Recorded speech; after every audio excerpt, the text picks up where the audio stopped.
Hello everyone, welcome back to my YouTube channel.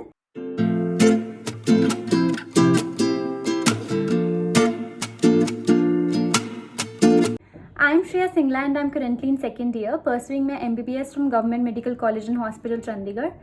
मैंने NEET 2022 दिया था जिसमें मेरा स्कोर था 634 marks out of 720. In this video, I'll be covering what are the strategies you can use in order to get good marks in chemistry in your NEET exam. And I'll be covering all the three subdivisions, that is organic, inorganic and physical chemistry. मैंने physics पे भी video बना दी है and biology पे भी बना दी है, वो आप मेरे यूट्यूब चैनल पे जाके देख सकते हैं. एंड उसमें मैंने कवर किया था कि what are the strategies you can use in order to get 340+ in biology and 150+ in physics. अब इस वीडियो में मैं सोलली केमिस्ट्री के बारे में बात करूंगी. एंड सबसे पहले I want to talk about organic chemistry because one of you guys commented on my previous video कि ऑर्गेनिक केमिस्ट्री के बारे में बताओ कि बहुत मुश्किल हो रही है organic chemistry. See, organic chemistry को अच्छे से करने के लिए what you have to do is focus on this point कि 11th और 12th की ऑर्गेनिक केमिस्ट्री बहुत इंटर रिलेटेड है, तो एक साथ पढ़नी है. ठीक है, मेरी क्या गलती रही थी कि मुझे 11th की ऑर्गेनिक केमिस्ट्री नहीं समझ आती थी, मैंने छोड़ दी थी पूरी, जिसकी वजह से मेरी 12th की OC भी बहुत ज़्यादा मेसअप हो रही थी. अगर आप 11th स्टैंडर्ड में हैं तो वेल एंड गुड, अच्छे से ऑर्गेनिक केमिस्ट्री साथ साथ करते जाओ. But if you're in 12th standard तो घबराने की कोई बात नहीं है, स्ट्रेस की कोई बात नहीं है. मैंने भी यही किया था कि मैंने 12th में साथ साथ 11th की OC भी कंप्लीट कर ली थी. ठीक है, तो बहुत ज़्यादा इंटर रिलेटेड है, उसको अच्छे से दोनों को रिलेट करके पढ़ना है. एंड उसके सारे बेसिक कॉन्सेप्ट्स 11th के 12th में आते ही आते हैं. तो 11th की समझना शुरू कर दो अभी से, और अगर 12th में इट्स नेवर टू लेट, अच्छे से अभी भी हो जाएगा.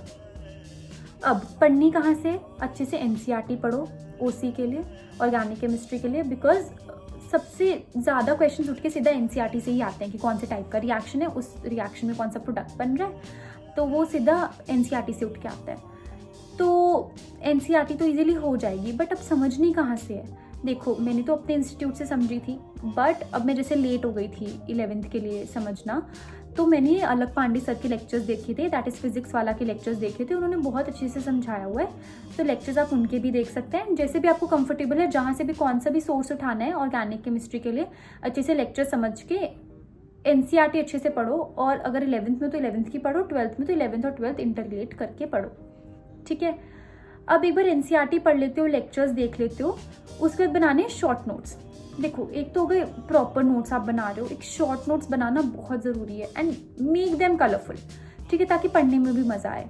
तो शॉर्ट नोट्स जब बनाने हैं उसमें सब कुछ नहीं लिख देना, बिकॉज उसमें एट अ ग्लैंस हमें समझना है टुवर्ड्स द एंड, जब हमारा नीट एग्जाम आ रहा होगा तो उसमें हमने थोड़ा थोड़ा ही लिखना है. बट सबसे इंपॉर्टेंट चीज़ें लिखनी है कि what is the type of reaction, ठीक है, what is the name of the reaction, and उस रिएक्शन में है क्या, प्रोडक्ट क्या बन रहा है, वो सब लिखना है. ठीक है, तो हमने शॉर्ट नोट्स बनाने हैं, अच्छे से बनाने और उसमें हाईलाइट करना है. ठीक है, तो शॉर्ट नोट्स बनाना बहुत ज़रूरी होता है ऑर्गेनिक केमिस्ट्री में, नहीं तो एंड में जाके नहीं होता. Next is inorganic chemistry. Inorganic chemistry में हमने NCERT ही पढ़नी है, इसके लिए भी बहुत अच्छे से पढ़नी है. एंड जो भी एक्स्ट्रा पॉइंट मिलता है, try to add those points in your notes. Notes को अपना मेन बनाओ, बिकॉज नोट्स में obviously you write extra points other than the NCERT points. So NCERT को भी उसमें लिख लो अपने नोट्स में एंड हाईलाइट दोज पॉइंट्स. अच्छे से हाईलाइट करो, because inorganic is all about exceptions. उसमें एक्सेप्शंस ही एक्सेप्शंस हैं, ठीक है, और एक्सेप्शंस पे क्वेश्चंस पूछे भी जाते हैं. अब उसको याद कैसे करना है इनऑर्गेनिक को? Make mnemonics. निमोनिक्स बनाना बहुत ज़रूरी है, और वो भी ये वाले नहीं कि लाइक बोरिंग निमोनिक्स या टीचर्स ने जो बता दिया उनको रट्टा लगा दिया. निमोनिक्स अपने बनाओ, ताकि जब भी तुम वो क्वेश्चन आए तुम वो निमोनिक सोच के बल्कि हंसो कि हाँ मैंने ऐसा सा निमोनिक बनाया था, तो बल्कि मसल मेमोरी में रहता है. तो अच्छे से निमोनिक्स बनाओ. Mnemonics is basically any situation और any statement you use in order to learn the actual thing. Okay, तो अच्छे से निमोनिक्स बनाओ एंड उन्हीं उसी की वजह से एक्सेप्शंस होंगी याद, और एक्सेप्शंस को हाईलाइट करो अपने नोट्स में, बिकॉज ताकि दूर से दिख जाए कि वो एक्सेप्शन है, पेपर में उठ के आया है, तो उसको हम कर देंगे. अब बोथ फॉर ऑर्गेनिक के लिए भी इनऑर्गेनिक के लिए भी NCERT पढ़ना बहुत ज़रूरी है, और नोट्स बनाना बहुत ज़रूरी है, और उसको हाईलाइट करना बहुत ज़रूरी है. ठीक है, तभी मेमोरी में जाता है, तभी वो तुम्हारी वो एक विजुअल मेमोरी बनेगी कि इस पेज पे मैंने ये देखा था और वही पेपर में उठ के आ गया, तो उस पेज पे लिखा था, तो ऐसे करना है. अब क्वेश्चंस भी करना बहुत ज़रूरी होता है.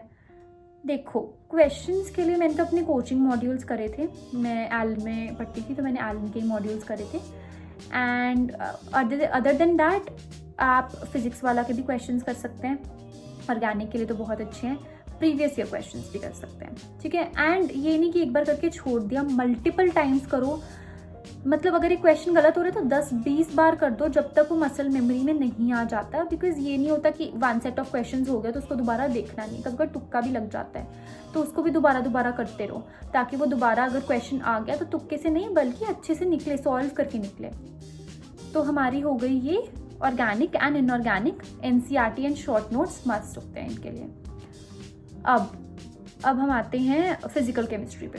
सी for physical chemistry I would say कि एनसीईआरटी की रीडिंग इधर थोड़ा रिलैक्स हो सकते हो कि एनसीईआरटी की रीडिंग एक बार भी कर दो तो बहुत होती है। बिकॉज फिजिकल केमिस्ट्री में ना थ्योरेटिकल इतना नहीं पूछा जाता, उसमें आते हैं न्यूमेरिकल्स। अब न्यूमेरिकल्स करने के लिए सबसे पहले तो मैं ये कहूँगी कि फॉर्मूला अच्छे से आना चाहिए, ठीक है। फॉर्मूला अच्छे से आना चाहिए तो फॉर्मूला शीट्स बनाओ। फॉर्मूला शीट्स एंड में भी काम आती हैं, क्योंकि हमें एंड में बिल्कुल लास्ट मिनट रिविजन में जल्दी से हम फॉर्मूला शीट देखते हैं और हमें सारे फॉर्मूलाज एट अ ग्लांस दिख जाते हैं, तो वो ईजी रहता है। तो फॉर्मूला शीट्स बनाओ न्यूमेरिकल सॉल्व करने के लिए, ताकि अगर एक फॉर्मूला शीट बनाते हो ना तो कोई भी न्यूमेरिकल आता है तो हमारे पास एक पेज पे ना तुम्हारे दिमाग में पेज आता है, वो मैंने ये फॉर्मूला लिखे थे, इनमें से कौन सा फॉर्मूला इस न्यूमेरिकल में लगेगा। तो जब तुम फॉर्मूला शीट्स बना लोगे, क्वेश्चंस प्रैक्टिस करोगे, एनसीईआरटी एक ही बार पढ़नी होती, ज़्यादा नहीं पढ़नी होती, इट्स योर चॉइस। मैंने एक ही बार पढ़ी थी और वो चल गया था, ठीक है। अब सबसे ज़्यादा इंपॉर्टेंट है फिजिकल केमिस्ट्री में how you solve the question. मैंने फिजिक्स की वीडियो में भी बोला था, you can go and watch that video, कि न्यूमेरिकल को बस करना उससे मार्क्स नहीं आते, how you solve that question उससे मार्क्स आते हैं। Because most of the times हम क्या करते हैं कि हमें यार वो क्वेश्चन आता था, जब हमारे पास आंसर की आती है हम चेक करते हैं यार सिली मिस्टेक हो गई। सिली मिस्टेक्स को एलिमिनेट करो, बिकॉज हमारे पास नहीं है वो एक्स्ट्रा बफर नहीं है सिली मिस्टेक्स करने का, ठीक है। तो सिली मिस्टेक्स को एलिमिनेट करो। वो कैसे होंगी? Solve your questions in a subjective manner. Now what is a subjective manner, कि हम क्या करते हैं पेपर में ना, पेपर अटेम्प्ट करने का भी तरीका होता है। ये नहीं हम क्या करते हैं जल्दी जल्दी में हड़बड़ी में ना कि हमने क्वेश्चन का आंसर निकालना है तो आधा क्वेश्चन उधर अटेम्प्ट कर रहे हैं, आधा इधर अटेम्प्ट कर रहे हैं। Take a blank page, take the corner of that blank page, उधर क्वेश्चन सॉल्व करना शुरू करो एंड एक ही गो में करो। एक प्लस माइनस उधर, एक मल्टीप्लिकेशन डिवीजन इधर मत करो। पता है क्या होता है, जब तुम एक ही जगह पे क्वेश्चन करते हो ना, तुम्हारा एक बेसिक एक आउटलाइन बनता है उस क्वेश्चन का कि इस क्वेश्चन को ऐसे सॉल्व करना है। And if you want to recheck the solution to that question तो वो एक ही जगह मिलेगा। मोस्ट ऑफ अस हम क्या करते हैं कि जब हमें रीचेक करना होता है ना, हम टाइम वेस्ट करते हैं, हम दोबारा वो क्वेश्चन सॉल्व करते हैं और टाइम बचाने के चक्कर में जो हम जल्दी जल्दी कर रहे थे वो टाइम वेस्ट हो जाता है। तो सब्जेक्टिव मैनर में करो। फॉर्मूला लिखो सबसे पहले, फॉर्मूला की वैल्यूज पुट करो, फिर आंसर निकालो। सीधा बिना फॉर्मूला लिखे मत निकालो, सिली मिस्टेक्स होती है, I have gone through that, ठीक है। तो सब्जेक्टिव मैनर में करो, फिजिकल केमिस्ट्री को बहुत अच्छे से हो जाएगी। अब फिजिकल केमिस्ट्री में ना एक और चीज़ है कि जितने क्वेश्चंस प्रैक्टिस करोगे उतने न्यूमेरिकल्स क्लियर होते जाएंगे, ठीक है। अब क्वेश्चंस कहाँ से प्रैक्टिस करने हैं, वही कोचिंग मॉड्यूल्स कर लो, प्रीवियस ईयर क्वेश्चंस कर लो, या फिर आप कोई भी एक्स्ट्रा बुक करना चाहते हो तो वो पढ़ लो, ओके। एंड अब सबसे ज़्यादा इम्पॉर्टेंट है कि इन तीनों सब्जेक्ट्स के लिए, ऑर्गेनिक के लिए, इनऑर्गेनिक के लिए, फिजिकल के लिए, हमने फोकस कैसे करना है। देखो मैं क्या करती थी, जैसे इन अ वीक मैं हर सब्जेक्ट को ना इनमें से टू डेज दे देती थी। लाइक 2 दिन मैंने ऑर्गेनिक कर ली, 2 दिन इनऑर्गेनिक कर ली और 2 दिन फिजिकल कर ली, ताकि प्रॉपर डिवीजन हो जाए मेरे हर एक सब्जेक्ट का, ठीक है। नहीं तो क्या होता था, एक के पीछे पढ़ो तो दूसरा सब्जेक्ट छूट जाता था। तो हमने हर एक सब्जेक्ट को टाइम देना है, ठीक है, हर एक सब डिवीजन को टाइम देना है और हर एक के क्वेश्चंस अच्छे से प्रैक्टिस करने हैं, प्रीवियस ईयर अच्छे से प्रैक्टिस करने हैं। उस पर भी मैं अलग वीडियो बनाऊंगी कि प्रीवियस ईयर कैसे प्रैक्टिस करने होते हैं, या वो कि टुवर्ड्स दी एंड मतलब लास्ट 2 मंथ्स में हमने कैसे करना होता है, वो अभी वीडियो बहुत बाद में आएगी जब नीट पास आ रहा होगा।